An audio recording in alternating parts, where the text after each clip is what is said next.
spekulerer du på? Hvad vil du komme slet ikke vil smage vores kage? Det skal han. Efter alt det besvær, vi har haft, det må vi på. Se, der kommer kagen. Her er kagen, du må spille. Sæt den på lille bord der. Hans Majestæt kommer vel snart. Her ser du. Her er den sorte pille. Men hvad er det for nogle røde nogle, de der? Dem har jeg lagt på. Jeg synes der skulle lidt mere pynt på. Ja, det gør jo ingen skade.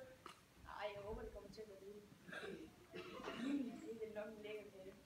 Se så, kom væk, din lille lømme. Du har noget at smage på den, så det gik en lang vej fra køkkenet og herud. Nej, jeg skal ikke komme væk. Nå, det var godt. Hvad siger du? Har du slikket flødeskum? Nu skal jeg. Så, tag det roligt. Der kommer kongen.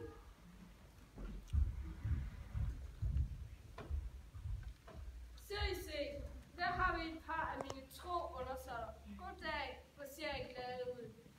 Det er fordi, vi er lykkelige for at se deres majestæt. Og så er det jo sådan pragtfuldt hver dag. En rigtig festdag, om deres majestæt tillader. Jeg tillader. En rigtig festdag. Den der var lige frem længes efter en lækker kage med flødeskum på. Er det min fødselsdag i dag? Nej, fylda. Det var et dårligt forslag. Jeg for min part vil hellere have et stykke rugbrød med koldt flæsk og sætter på. Rugbrød og flæsk? Det kan deres majestæt ikke mene. Jo, så må jeg have så. Det er sund kost med.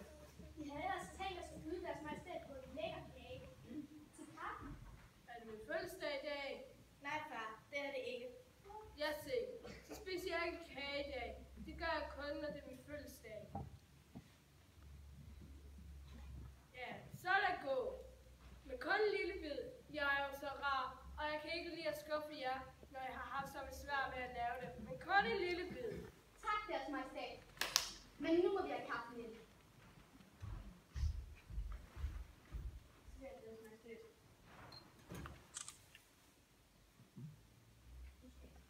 Nu skal jeg snære det med en lækker pille. Jeg vil have det stykke der med det røde bær på. Nej, deres majestæt. Det stykke med det sorte på er meget bedre. Nå ja, det er lige meget. Bare giv mig et stykke.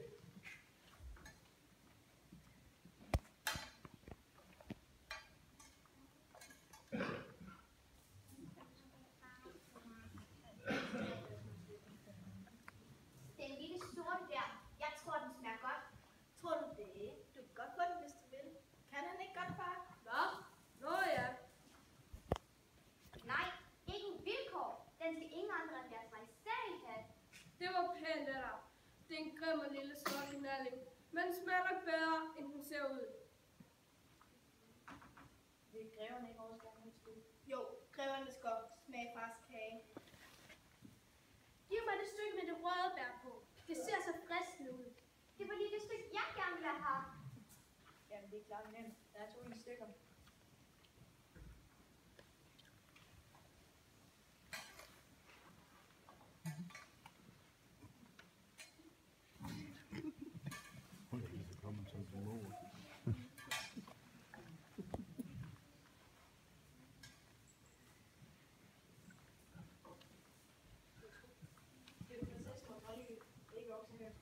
Jo, det vil også smage fars kage. Men uden. Naturligvis.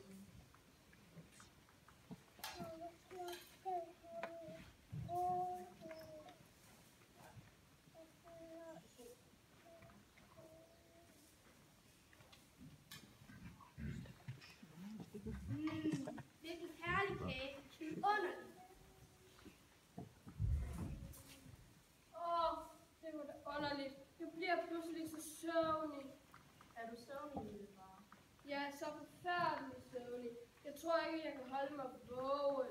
Det er måske bedst, at deres majestæt går op og lægger den lidt. Synes du det? Sådan midt på dagen? Nej, jeg vil ikke sove nu. Nu skal vi have lidt morsom. Nu skal vi danse. Ja, nu skal vi danse.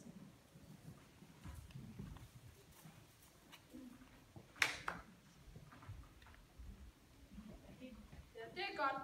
De skal danse for mig. Vi kan tænde en budskomme. Nu skal jeg.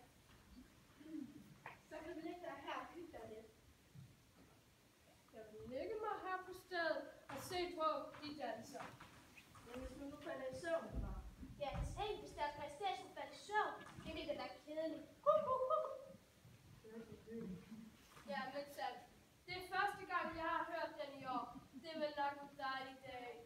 Solen skinner, og jeg har flødeskumskage. Selvom det ikke engang er min fødselsdag. Og gøen kukker. Begyndt var jeg ikke var så søvnig.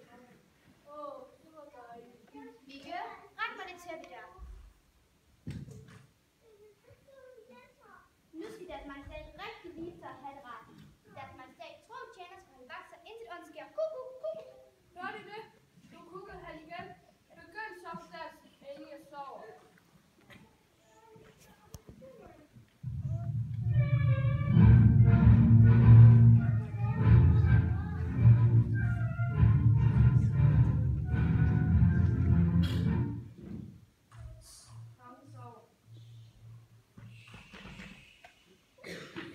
Alle må gerne trække sig tilbage. Grev Gyldenblom og jeg skal nok holde vagt for hans majestæt. Du må også helst gå. Prinsessen kan selv ikke blive. Jeg bliver her, hvis jeg selv vil. Ja, det er klart. Jeg tænkte blot på, om prinsessen måske hellere har lyst til at lege. Det var rigtigt. Det må være min store gøge her i parken. Kom, Vigge, vi går. Vi holder vagt stadig. Ja, vi holder vagt.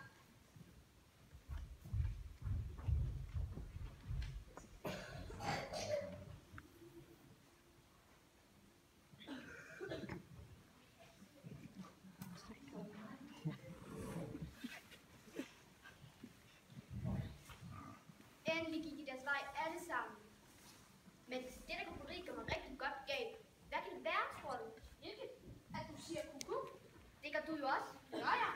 Nej, det gør jeg ikke. Vel gør du så, men lad os nu ikke skændes om det. Nu må vi handle forsigtigt. Se, hvor han sover. Ja, han ligner en rigtig fedegris. Hvor ser han i grund dum ud, når han ligger der og bobler. Gør jeg det? Ser dum ud, når jeg sover. Han snakker bare i søvne. Men Hilde har virket. Det er tydeligt. Ja, min gamle ven. Du ser faktisk rigtig dum ud. Men nu må vi hellere væk dig. Og så skal du gøre, hvad vi beder dig om. Ja, det skal du. Kilde, nu skal du vågne. Ej, hvad med det? Jeg er så kilden. Er deres majestæt vågen nu? Ja, vågen er. Men jeg føler mig så underlig. Det er som om, jeg ikke selv ved, hvad jeg vil. Jamen, det var da forfærdeligt. Er den gøn ikke så færdig med sit kukkeri? Lad os være med gøn. Nu er vi andet at tænke på. Tag så og kom op på højkast. Skal jeg stå op? Det er lige, hvad du skal, min fine ven. Se, hvor han lystrer som en hund. Ja, fuldstændig som en lille hund. Skal vi se, om han kan sidde? Kan du sidde pænt? Jeg kan også derovre med halen. Kan du også sige noget? Lad os høre. Wow. Selv sikkert nok, sådan en lille her. Vi kan få ham til at gøre lige, hvad vi vil. Ja, men nu skal vi have lidt løjer med ham. Hør her. Kan du sige, jeg er den største tyvknægt i hele verden. Jeg er den største tyvknægt i hele verden. Ja, det ved jeg det godt. Det behøver du ikke der at stå og råbe sådan op om. Men Gyldenblomme, han er ikke spor bedre end dig. Kan det være pille, der ikke virker længere, tror du? Det var en køn historie. Nej, det kan jeg ikke tro. Vi prøver noget andet. Deres majestæt, de gav Gyldenblomme rigtig godt spark bagi. Med største fornøjelse. Gudskelov, pillen virker endnu. Han lystrer. Du er ikke rigtig klog. Og du sagde, at han skulle sparke mig. Jeg måtte jo kontrollere, om pillen stadig virker, kan du nok forstå. Ja, så. Men så må jeg også hellere kontrollere, om pillen stadig virker. Deres majestæt, de er jo kun sølvstjernen og i musen, så han sætter sig. Au! Hvad skal jeg så gøre? Det her er jo sjovt. Tag og giv ham nogle tør tæsk. Det vil han have rigtig godt af. Hold op, lad være. Kan du ikke høre, hvad jeg siger, din dumme konge? Hold op. Hvorfor skal vi holde op? Nu har vi det jo lige så skægt. Ja, vel, du kommer i fangehullet. Hvad siger du? Skal i fangehullet? Det er lige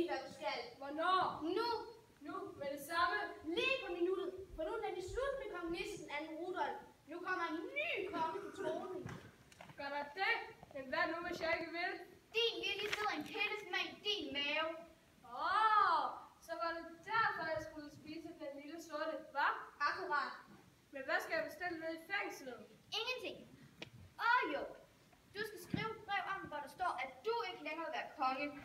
Men kære venner, kommer jeg så pludseligt. Ikke for os. Nej, det er det for lang tid. Kom, så går vi. Vagter. Jeg har taget godt en gribte. Nej, det er sygt, det er sygt.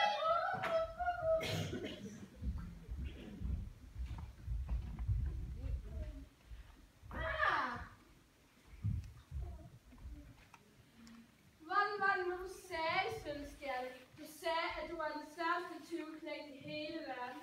Det tror jeg også på, men ikke før jeg slog Gyldenblomme. Tilgiv os, deres majestæt. Vi mente ikke noget ondt med det. Det var bare for sjov alt sammen. Ja, det var bare for sjov alle sammen. Hører det til morskaben, at I går rundt og kukker som en gøg? Er der nogen her, der ved, hvad det kaldes, når man prøver at sætte sin konge i fængsel? Det ved jeg. Det gav mig statshørelse og oprør og revolution. Rigtigt. Og hvad er straffen for det? Vi skal hænges. Tilgiv os, deres majestæt. Hør du, Gyldenblomme. Var det dig, der havde tænkt dig at blive konge? Nej, det havde jeg ikke. Altså var det altså dig, kan jeg forstå. Nej, det var ikke mig. Er der nogen her, som der kan fortælle mig, hvorfor det hele tiden kukker som en gøg? Det ved jeg. Nå, hvorfor? Vi fik hver en pille, da vi spiste kagen. Det var de røde, som skulle og blå. Hver gang vi lyver sit kugelbæbe. Praktisk, hva'? Ja, siger man det. Det var jo skammeligt, at det skulle gå så dårligt med jeres lille revolution. Se der! Der ligger den lille sorte pille, I gav mig. Jeg smed den nemlig ud, skal jeg sige jer. Smart, hva'? Det er trist, at det skulle tage så sørgeligt ende med jer. For I har jo hørt, hvad straffen er for den, der sætter sin konge i fængsel. Det bliver et stort knald. Kvinder og børn vil forlade pladsen. Hvorfor det, far? Jo, for nu skal de to kompaner der høre dommedagsbrød. Hent den, vagter. Hent den største kanon, vi har. Jeg vil deres majestæt.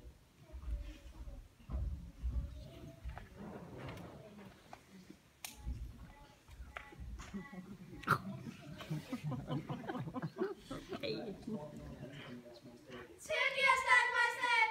Ja, jeg tilgiver jer. Men nu skal I høre dommedagsbrød. Stil op med det store træ derinde. Tilgiv os, deres majestæt. Jeg tilgiver jer. Så er der ikke mere at tude over. Vel? Tag nu meget i sigte. Læg alt. Oj. Lad nu være med at stå der og tude, bare fordi I skal skydes. Er I klar? Godt. Fyr!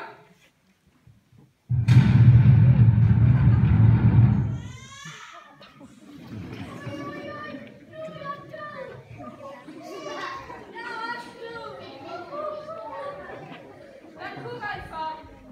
Hvad er det nu, I var? Hvad kukker I for? De lyver begge to. De er ikke sporlyde. Nej, det håber jeg så sandelig heller ikke. Man skal heller ikke ligefrem slå folk ihjel. Er det ikke døde? Men det knaldede der, så jeg troede. Ja, du troede. Det var ærlig om, at det var noget af et knald. Jeg blev helt døv af det. Næste. Men man skal ikke skyde, sådan de får brave folk som jer. Er de brave folk? Ham og mig? Ja, absolut. De bedste, der findes i landet. Og en af de eneste, som ikke kan lyve, uden at man hører det. Derfor har vi bestemt, at du, Sølvstjerne, skal være min skattemester. Jeg var kong skatmester. Ja, for hvis jeg nu kommer en dag og spørger dig, nå, Sølvstjerne, har du holdt nogle af mine penge? Og du så siger, nej, det har jeg ikke, deres majestæt. Kuk. Så ved du, hvordan det går. Så bliver du hængt i den nærmeste pæk. Husk det. Det skal jeg nok, deres majestæt. Her skal jeg være deres majestæt. Tro tjener. Kuk, hva'? Nej, ikke kuk. Jeg lover det. Det var godt. Og du, Gyldenblomme, skal være den regnskabsfører. Skal jeg? Ja, du skal. Men heller ikke noget kuk for dig. For så går det galt, ved du. Bravo, sådan skal det være. Ja, sådan skal det være.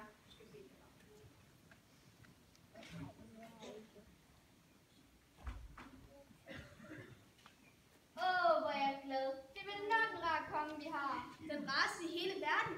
Jeg synes, vi skal udbringe et firefoldigt leve for ham. Yay! Jeg vil også råbe hurra for far. Der kan du høre, Kukuba. Se så, kom i gang.